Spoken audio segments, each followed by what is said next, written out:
حضرت آپ نے زکوٰۃ کی فضیلت کے بارے میں بتایا، زکوٰۃ کی شرائط کے بارے میں بتایا، اور زکوٰۃ کتنی ضروری اور کتنا اہم فریضہ ہے آپ نے اس کے بارے میں بتایا. تو ہمارے ناظرین کو یہ بھی بتائیے کہ زکوٰۃ جو لوگ ادا نہیں کرتے ہیں تو ان کے بارے میں کیا حکم ہے؟ جی دیکھیے، سب تو پہلے تو جو زکوٰۃ ادا نہیں کرتا اس کی سب سے بڑی بد نصیبی یہ ہے کہ وہ اللہ کے فرمان پر عمل نہیں کر رہا. اللہ. یہ بہت بڑی بد نصیبی ہے. دیکھیں، قارون کا آپ نے نام سنا ہوگا یقینی طور پہ. جی. موسیٰ علیہ الصلوۃ والسلام نے ان کے لیے دعا کی تھی.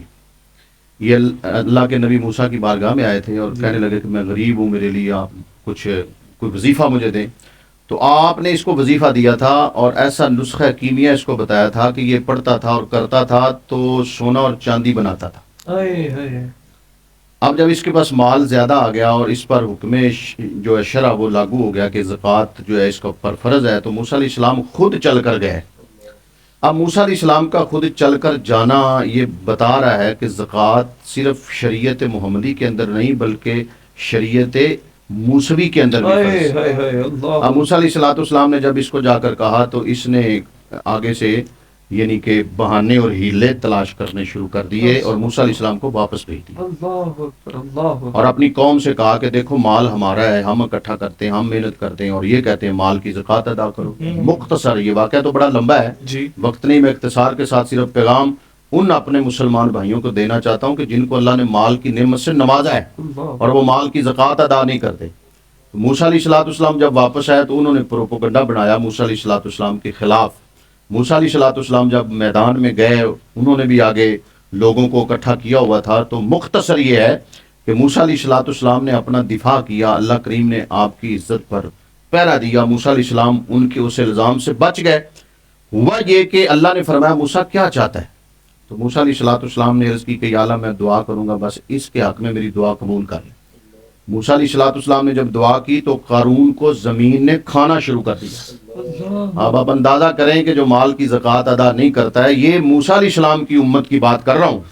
حضور کی امت کا اگر نافرمان ہوگا تو اس کو سزا بھی اتنی بڑی ملے گی، اگر نیکی کرے گا تو جزا بھی اتنی بڑی ملے گی. اب زمین نے اس کو کھانا شروع کر دیا. قارون جب پورا زمین کے اندر چلا گیا تو لوگوں نے کہنا شروع کر دیا کہ موسیٰ علیہ السلام نے اس کو اس لیے یہ اس کے بارے میں دعا کی ہے کہ اس نے مال نہیں دیا. موسیٰ علیہ السلام کو مال چاہیے.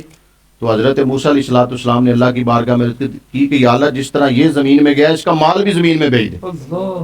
اس کا سارا مال اکٹھا ہوا اور اس کے اوپر یہ قارون کا واقعہ بڑا مشہور واقعہ ہے. تو آپ اندازہ کریں کہ مال بھی گیا، صاحب مال بھی گیا، برباد ہوا. اب کیوں ایسا ہوا کہ انہوں نے مال کی زکوٰۃ ادا نہیں کی تھی؟